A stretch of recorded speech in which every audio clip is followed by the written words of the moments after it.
Bonjour à toutes et à tous, bienvenue dans cette nouvelle vidéo à propos de l'introduction à l'économie. Aujourd'hui, on va parler de la politique monétaire et de ses instruments. Alors, on va parler bien évidemment de la Banque nationale suisse et de sa politique monétaire. Les instruments ordinaires de la politique monétaire, effectués par la Banque centrale ou par la Banque nationale suisse, tous les instruments ordinaires que la Banque nationale utilise pour mettre en œuvre sa politique monétaire reposent sur ce qu'on appelle des ponctions de titres, ou bien en abrégé, les repos.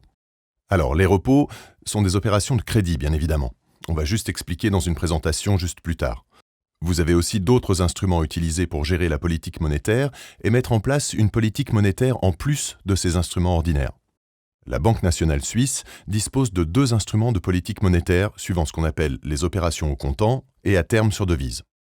Donc les achats et les ventes de devises au comptant ou bien à terme, c'est-à-dire à une échéance que vous avez ce qu'on appelle les swaps de devises contre francs. Autrement dit, ce sont les swaps. C'est une combinaison d'un achat au comptant ou à terme avec une vente au comptant ou à terme. Vous avez les émissions proprement productives d'intérêt et les bancs de la Banque nationale suisse, achat-vente de valeurs mobilières libellées en francs suisses, autrement dit des titres, etc. Des actions et autres. Et puis, elle peut en outre émettre, acheter et vendre des produits dérivés sur des créances, des valeurs mobilières, des métaux précieux et des couples de monnaie. Le but, tout simplement, c'est de gérer la quantité de monnaie, à qui il est nécessaire d'augmenter la quantité de monnaie dans l'activité économique. Donc, la Banque nationale suisse va émettre de l'argent suisse, et autrement dit du franc, et puis va par exemple acheter des devises, du dollar, de l'euro japonais, etc. Et puis, si la Banque nationale suisse estime que la quantité de monnaie, elle, est un petit peu exagérée, donc elle va essayer de retirer une quantité, par exemple par la vente, si vous voulez des devises par exemple, ou bien la vente des titres. Alors, comment fonctionne l'outil principal de la politique monétaire ou l'instrument principal de la politique monétaire de la Banque nationale suisse, ce qu'on appelle le repo. Au départ, la Banque nationale suisse, lorsqu'elle estime qu'elle doit injecter de l'argent à dans l'activité économique, elle propose des crédits à une banque, par exemple. Cette banque aide à la contrepartie de la monnaie qu'elle va recevoir, de la quantité de monnaie qu'elle va recevoir de la Banque nationale suisse. Elle met des titres en repos, en pension, auprès de la Banque nationale suisse. Puis, à l'échéance, la Banque nationale suisse va recevoir son argent plus les intérêts sur fur. Ce crédit-là, qui a été effectué et qui a été accepté par la banque, aide bien évidemment la Banque nationale suisse, remet les titres qui étaient en pension auprès d'elle à la banque Z. Alors, on a parlé de l'inflation. C'est la hausse du niveau général des prix. Autrement dit, c'est la hausse généralisée du niveau des prix. Comment on mesure cette inflation ? Dans la mesure à l'aide de différents indices. On a quelques exemples d'indices. D'abord les PC, c'est-à-dire l'indice des prix à la consommation. Ça, c'est l'élément ou l'indice phare qui est utilisé par les économistes et par les institutions en guise de mesure de l'inflation. Et puis, vous avez pigé un indice des prix de production de gros, et puis vous avez l'indice des prix implicites du PIB, ou PNB. Donc, tous ces indices peuvent donner une idée sur l'évolution des prix. Alors, comment mesurer l'inflation en mesurant l'inflation par l'indice des prix à la consommation ? Cet indice est calculé d'une période à l'autre et formellement, c'est-à-dire mathématiquement. Le taux d'inflation est égal à l'indice P à la période T moins l'indice à la période T-, et divisé par l'indice de la période T- en poisson. Et donc, en fait, le taux d'inflation, c'est tout simplement le taux de croissance de l'indice des prix à la consommation. Cet indice-là peut baisser. Si vous voulez, calculé par l'Office fédéral de la statistique, à l'aide de ce qu'on appelle le panier type 1, appelé jadis le panier de la ménagère, ce panier-là, il regroupe un nombre, si vous voulez, assez important de biens et de services consommés par le ménage moyen. Et bien évidemment, on essaye d'observer l'évolution des prix des éléments ou bien des biens qui composent ce panier.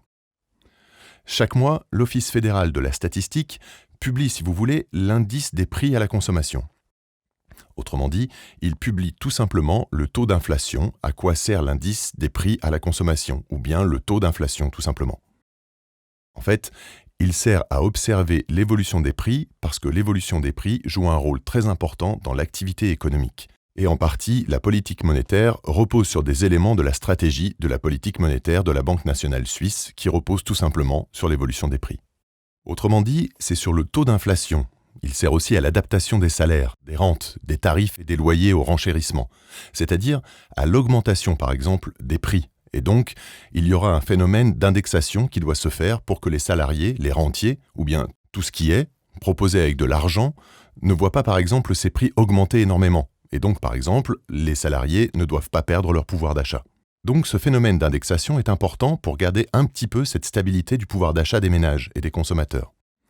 L'indice des prix à la consommation sert aussi à l'élimination de l'effet du prix sur les données statistiques.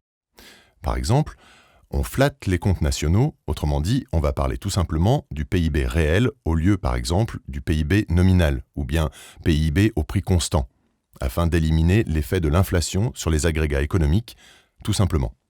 Et donc, on peut aussi l'utiliser pour flatter bien d'autres choses, comme par exemple le salaire réel, c'est-à-dire le pouvoir d'achat des consommateurs.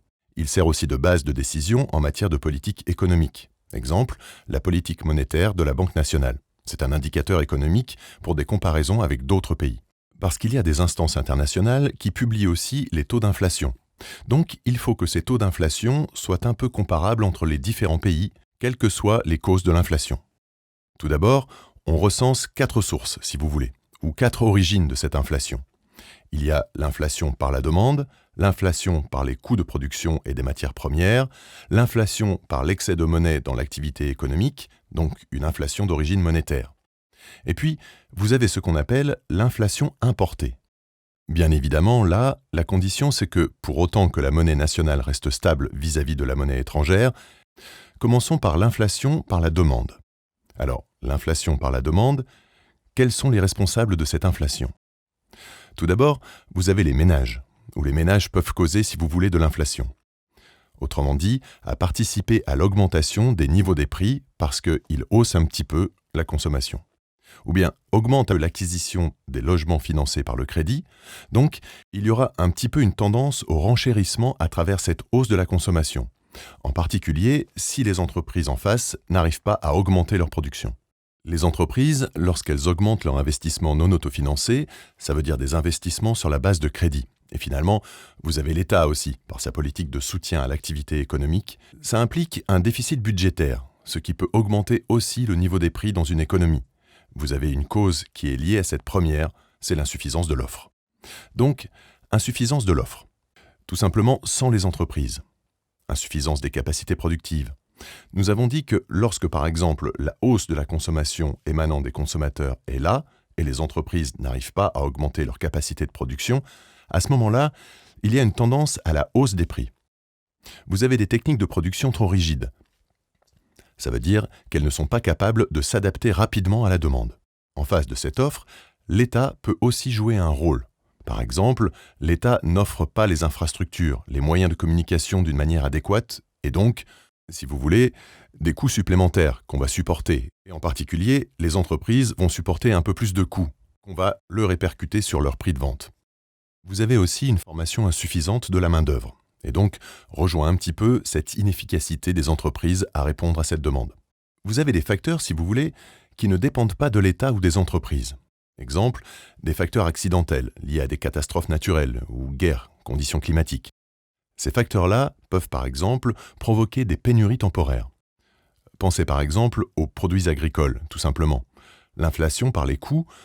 En fait, les sources de l'inflation par les coûts sentent le coût du travail qui augmente, en raison par exemple des grèves, des pressions, des syndicats. On assiste par exemple à des hausses de salaire, alors que les entreprises, bien évidemment, répercuteront sur leur prix de vente. Et le problème qui résulte de tout cela, c'est qu'on entre dans un cycle ou dans un cercle vicieux de salaire-prix quand on augmente les salaires. Les entreprises répercutent cette augmentation des salaires sur leurs coûts, donc sur le prix de vente. Bien évidemment, les salariés vont revenir à la charge parce que leur pouvoir d'achat va baisser et donc vont demander une augmentation nouvelle de salaire, etc. Vous avez le coût du facteur capital déterminé essentiellement par le rythme des amortissements des investissements. Il dépend des vagues de progrès techniques et des interventions de l'État en matière d'incitation à l'investissement. D'accord ? Le facteur du capital devient un petit peu plus cher. Et cela se traduit par une répercussion de cette cherté sur les coûts de production qui vont augmenter bien évidemment les prix de vente, afin que les entreprises gardent leur marge. Et vous avez bien évidemment le phénomène des coûts de matières premières qui augmentent. Les mouvements de prix de matières premières contribuent largement à peser sur le niveau des coûts de production. Vous pensez tout simplement au coût du pétrole par exemple, le coût des matières premières telles que le blé, telles que le charbon, etc. Les coûts de l'inflation par la quantité de monnaie ou par la politique monétaire, ou bien d'origine monétaire tout simplement. On assiste ici à un excès de monnaie qui implique une baisse du pouvoir d'achat de la monnaie, ce qui est à l'origine d'une hausse généralisée des prix. Et puis, finalement, vous avez l'inflation dite importée ou d'origine étrangère, à la condition, c'est que lorsque la monnaie nationale ne compense pas cette hausse des prix des produits étrangers importés par le pays, tels que la Suisse par exemple. Lorsque la monnaie, autrement dit le franc suisse, reste constant ou reste stable vis-à-vis de l'euro par exemple. À ce moment-là, lorsqu'il y a une inflation importante par exemple en Allemagne, vu que l'Allemagne est parmi les premiers partenaires de la Suisse, donc s'il n'y a pas une compensation du taux de change à ce moment-là, on peut assister à une augmentation des prix, bien évidemment importés, que les entreprises suisses vont répercuter tout simplement sur leurs produits nationaux. Lorsqu'ils utilisent des produits importés dans la fabrication, on parle aussi d'un phénomène de déflation. Ce phénomène-là se traduit ou se manifeste tout simplement par une baisse continue du niveau général des prix. Autrement dit, c'est l'inverse de l'inflation. Est-ce que c'est une bonne chose ou une mauvaise ? En apparence, une bonne chose pour les consommateurs. Mais lorsque le phénomène continu dure dans le temps, il devient un phénomène néfaste, en particulier pour les entreprises, parce que les entreprises, à force de voir leur prix de vente baisser, peuvent bien évidemment ne plus faire de bénéfices. Autrement dit, peuvent tout simplement arrêter la production et fermer boutique. Alors, quelles sont les conséquences de l'inflation ? Tout d'abord, l'inflation implique la baisse du pouvoir d'achat de la monnaie. L'inflation joue un rôle dans la dévalorisation de tout ce qui est exprimé en monnaie. Par exemple, peut-être que les salaires, les rentes, les intérêts, les créances à risque de progression à froid, en particulier au niveau de la fiscalité. On peut, si un pays pratique par exemple une fiscalité, si vous voulez qu'il progresse avec l'augmentation du revenu, donc toute augmentation de salaire.